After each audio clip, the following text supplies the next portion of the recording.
O jejum tem sido muito mal interpretado pelas pessoas. As pessoas fazem simplesmente o jejum sem entendimento espiritual e, portanto, esta palavra ela é fundamental para todos vocês que desejam entrar em guerra, porque, queridos, a Bíblia diz que há tempo para todas as coisas debaixo dos céus. E a Bíblia também diz que nós precisamos discernir o tempo em que vivemos, para que a gente possa vencer todas as lutas que nós enfrentamos na nossa vida. O momento mundial hoje é um momento de olhar para dentro, de se quebrantar, de buscar a Deus, e o jejum é uma prática super saudável e libera um poder extraordinário. Para que a gente possa entender bem sobre o poder do jejum, eu quero começar falando sobre o propósito do jejum, ou os propósitos do jejum. O primeiro propósito do jejum, irmãos, é nos levar à humilhação. Nós vivemos num tempo, em que esta palavra que eu estou trazendo está na contramão da história. Por quê? Porque as pessoas, na verdade, estão querendo se exaltar. As pessoas querem ter o máximo número possível de seguidores no YouTube. As pessoas querem mostrar as marcas que elas vestem, o poder, os carros. Ou seja, as pessoas não bastam usufruir das coisas, elas hoje querem mostrar poder, E mesmo no meio da igreja, a gente percebe que existe uma tendência da exaltação, autoexaltação do homem. Mas a Bíblia diz que o que traz poder espiritual é a auto-humilhação. Mateus capítulo 23, versículo 12, Jesus diz: quem a si mesmo se exaltar, será humilhado, e quem a si mesmo se humilhar, será exaltado. Portanto, a metodologia de Deus é diferente do mundo. No mundo você tem que se exaltar para conseguir um espaço. Na vontade de Deus você tem que se humilhar para que Ele possa te exaltar. Mateus capítulo 18, versículo 4, Jesus também diz: portanto, aquele que se humilhar como esta criança, esse é o maior no reino dos céus. Portanto, quando a gente jejua com a finalidade de nos quebrantarmos e nos humilharmos na presença de Deus. O apóstolo Tiago, no capítulo 4, versículo 10, diz assim: humilhai-vos na presença do Senhor e Ele vos exaltará. O apóstolo Pedro, na sua primeira carta, capítulo 5, versículos 6 e 7, diz o seguinte: humilhai-vos, portanto, sob a poderosa mão de Deus, para que Ele, em tempo oportuno, vos exalte, lançando sobre Ele toda a vossa ansiedade, porque Ele tem cuidado de vós.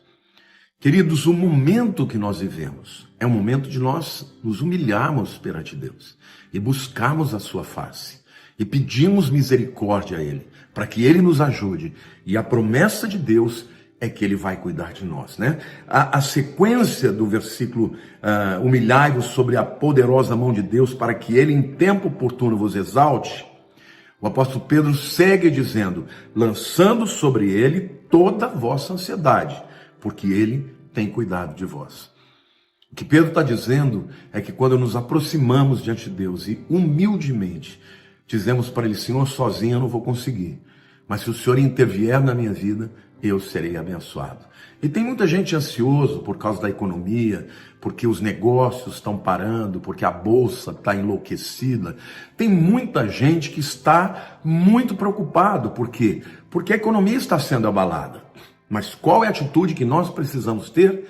Jejuarmos, orarmos, nos humilharmos perante Deus. E Ele diz: Ele tem cuidado de vós. Amém? O Senhor não vai deixar o seu povo sozinho. O Senhor não vai deixar o seu povo à mercê de si mesmo, ou do azar, vamos dizer assim.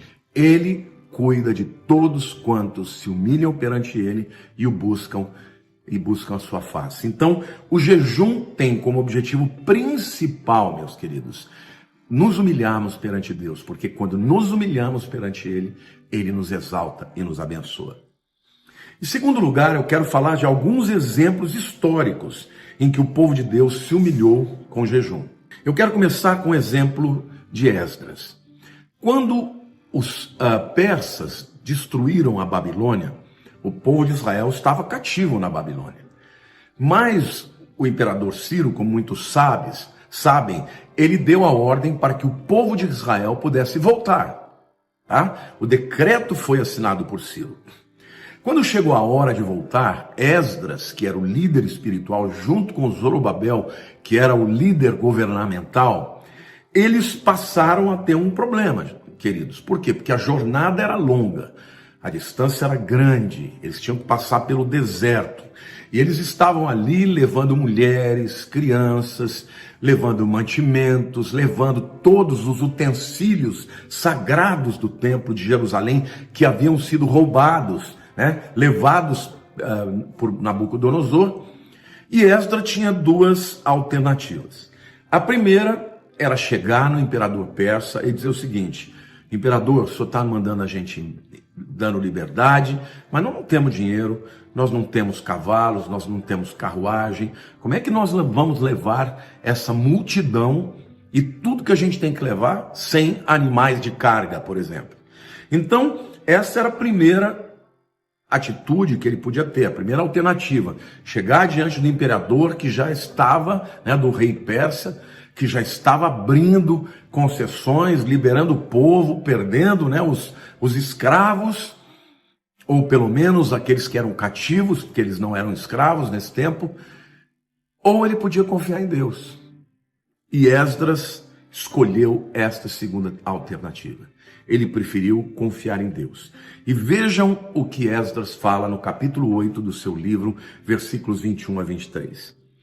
Então apregoei ali um jejum junto ao rio Avá, para nos humilharmos perante o nosso Deus, para lhe pedirmos jornada feliz para nós, para nossos filhos e para tudo o que era nosso. Porque tive vergonha de pedir ao rei exército e cavaleiros para nos defenderem do inimigo no caminho. Portanto, já lhe havíamos dito: a boa mão do nosso Deus é sobre todos os que o buscam, para o bem deles, mas a sua força e a sua ira contra todos os que o abandonam. Nós, pois, jejuamos e pedimos isto ao nosso Deus, e ele nos atendeu.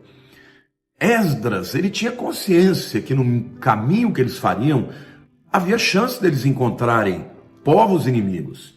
Ele podia ter pedido um destacamento de soldados persas armados, com cavalos, Mas ele não fez nada disso. Como ele mesmo diz, eu fiquei com vergonha de pedir. Já estava nos abençoando tanto, eu fiquei com vergonha de pedir mais isso. Aí o que ele fez? Ele apregoou ali um jejum junto ao rio Avá, para que eles se humilhassem perante Deus, para pedirem o quê? Jornada feliz para os nossos filhos e para tudo que era nosso. Queridos, esse é o momento da gente fazer isso. É o momento de nós nos humilharmos perante Deus e dizer: Senhor, esta crise que estamos passando, nós estamos precisando de recursos. O caso das igrejas, por exemplo, os domingos são os dias mais importantes, quando o povo traz as ofertas, os dízimos. A gente poderia ficar, tentando criar maneiras para burlar a decisão governamental, pensando nas questões financeiras. Mas Deus nos deu a orientação, que esta não é a hora de confiar nos homens, esta é a hora de confiar em Deus. Então nos humilhamos perante Ele e pedimos uma jornada segura e feliz. É isso que nós estamos pedindo, e é isso que você deve pedir. É você que é um pastor que está me ouvindo. Querido, em nome de Jesus, confie em Deus, faça um jejum, busque ao Senhor. Quando Esdras decide confiar em Deus, e ele não confia no homem, Deus faz uma obra extraordinária. E eles voltaram, e o próprio rei persa acabou oferecendo os recursos, dinheiro, cartas para que eles passassem pelas províncias, e proteção para eles. E a boa mão de Deus os protegeu. O segundo exemplo que eu quero usar é o exemplo de Josafá, o rei Josafá. O rei Josafá, ele lá em 2 Crônicas, capítulo 20, versos 12 a 15, nós lemos uma história que conta que Josafá estava cercado por 3 nações muito poderosas que vinham para invadir Israel: os Moabitas, os Amonitas e o povo do Monte Seir. Eles se juntaram e estavam já diante dos olhos dos judeus, que já estavam vendo o povo vir, e nesse momento nós vamos ler, Josafá também recorreu ao Senhor, ao jejum, e se humilhou perante Deus, e vejam o que aconteceu. Ah, nosso Deus, acaso não executarás tu o teu julgamento contra eles? Porque em nós não há força para resistirmos a essa grande multidão que vem contra nós. E não sabemos nós o que fazer. Porém, os nossos olhos estão postos em ti. Todo Judá estava em pé diante do Senhor, como também as suas crianças e as suas mulheres e os seus filhos.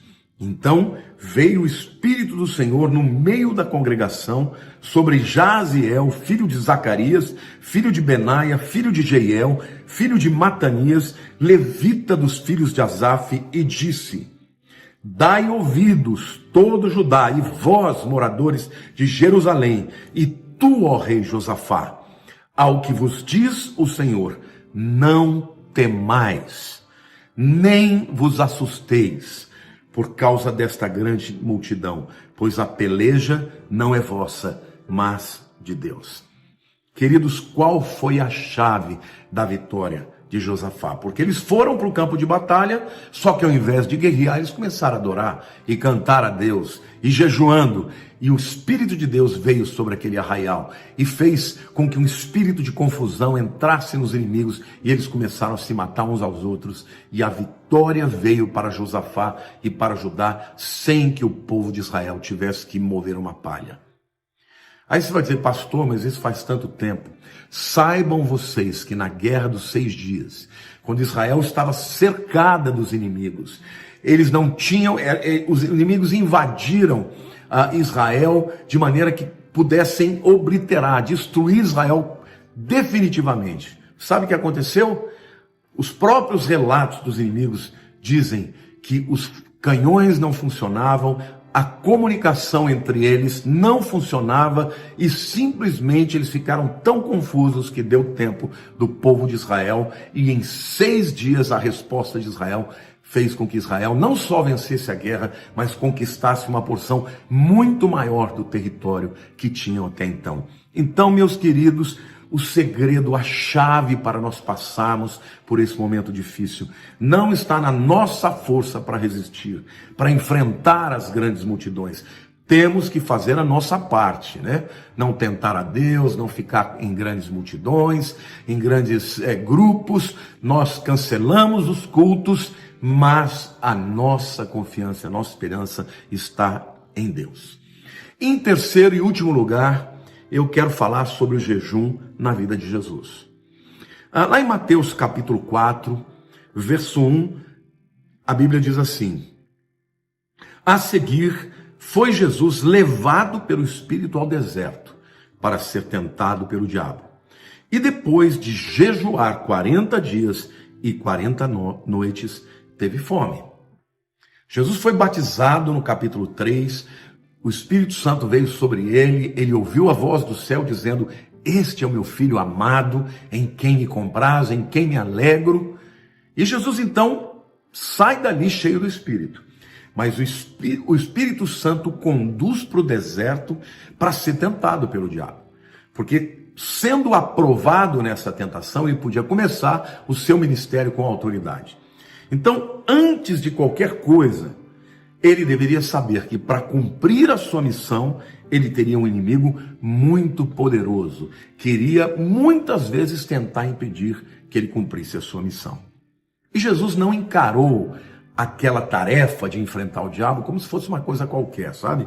Ele entendeu que era uma briga séria. Então, por isso, ele se humilhou, ele jejuou durante 40 dias e 40 noites, e quando terminou de jejuar, Deus permitiu que o diabo viesse.